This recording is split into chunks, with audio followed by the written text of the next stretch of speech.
Hi, this is Kimberly Miller with the Palm Beach Post, and welcome to a special edition of our weekend weather, Halloween weekend weather. It's a little foggy in here. This weekend it's going to be a lot of the same of what you've seen all week. Saturday 84 degrees, Sunday 83 is the high. Really the story this weekend is going to be the wind. So it's going to be gusting up to 30 miles per hour on Saturday. That's supposed to die down a little bit on Sunday, but Halloween, it's going to be, again, breezy. 83 degrees is the high, 74 is the low. Now, I checked the hour-by-hour forecast on Halloween, and it's still going to be in the low 80s, 80, 81, around when the trick-or-treaters are out. So you want to be careful if anybody's got heavy costumes on.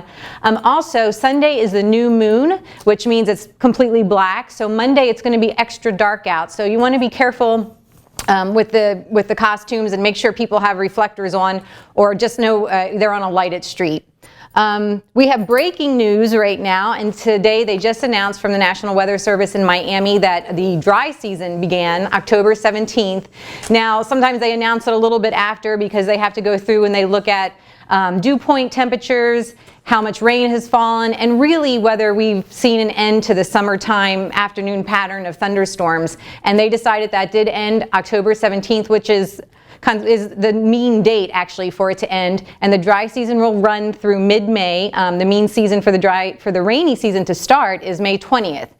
Now, what does it mean for us during a La Nina year? We went through this a little bit last week, but in South Florida, there are some specific things that that La Nina brings, and we're going to have a weak La Nina this year.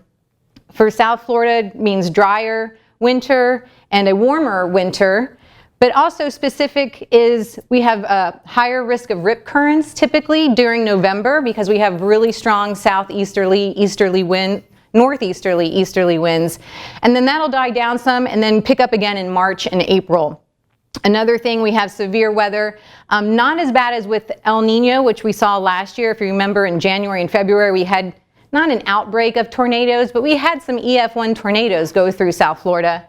Wildfires are concerned during La Nina years because it's drier and there's more tendency for drought to occur.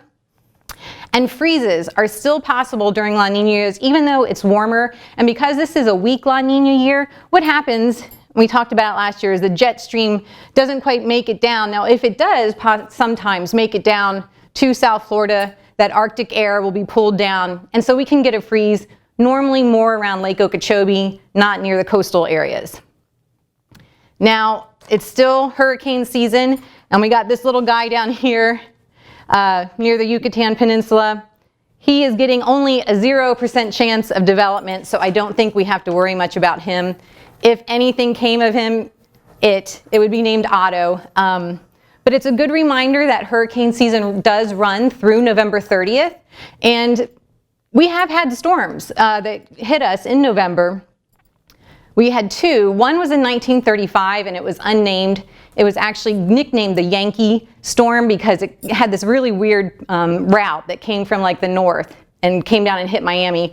And then many people might remember Hurricane Kate, which slammed into the Florida's Panhandle a few days before Thanksgiving. That was a very late season storm. And there was kind of a weird weather pattern going on there. There was a high pressure system that was kind of blocking cold fronts from coming down. The Caribbean waters were super warm that year, and Kate was just opportunistic and took a chance and made it to Category 2 before it hit.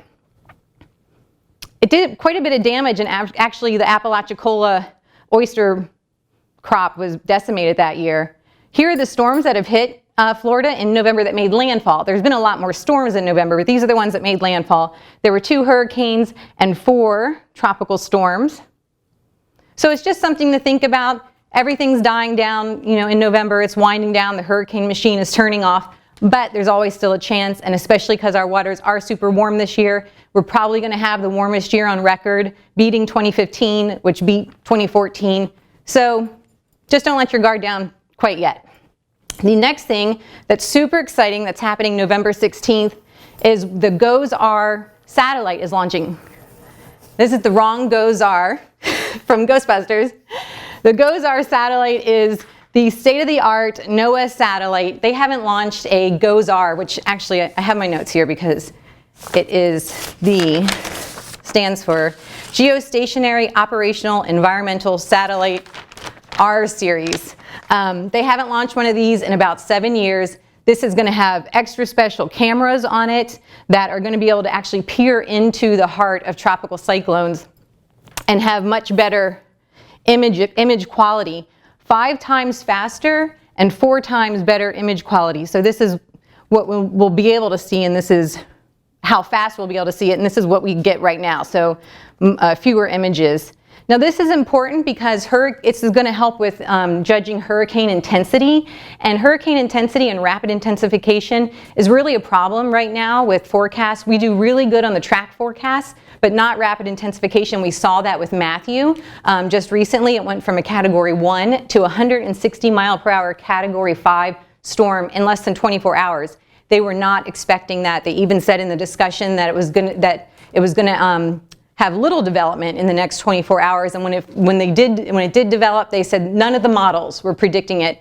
So these images and the numbers that we get from this will help go into the models, make better models, and so we'll have better forecasts for intensity. Also, one of the really important things on this new satellite is it's going to have a geostationary lightning mapper, which we don't necessarily see, but it's a cool video.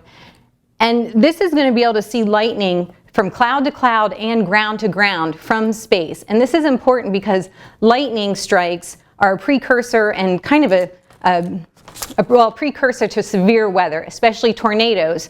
So if forecasters can say, oh, here we're having a very bad lightning storm, especially cloud to cloud lightning, they might be able to give quicker warnings to people when tornadoes are about to strike. So this satellite's really going to be a lifesaver, and we'll start seeing data from this probably next year, and possibly we'll be able to use it during next year's hurricane season. Now, it is Halloween weekend, so there's plenty of things going on. You might want to check out the Palm Beach Post Things to Do page, where we have tons of things listed for the kids and for the adults, which is Moonfest this weekend, Saturday night.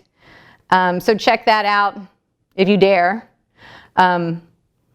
And otherwise, have a great weekend. This is Kimberly Miller with the Palm Beach Post, and I wanted to say something special to my dad, whose birthday is Halloween. Happy birthday, Dad.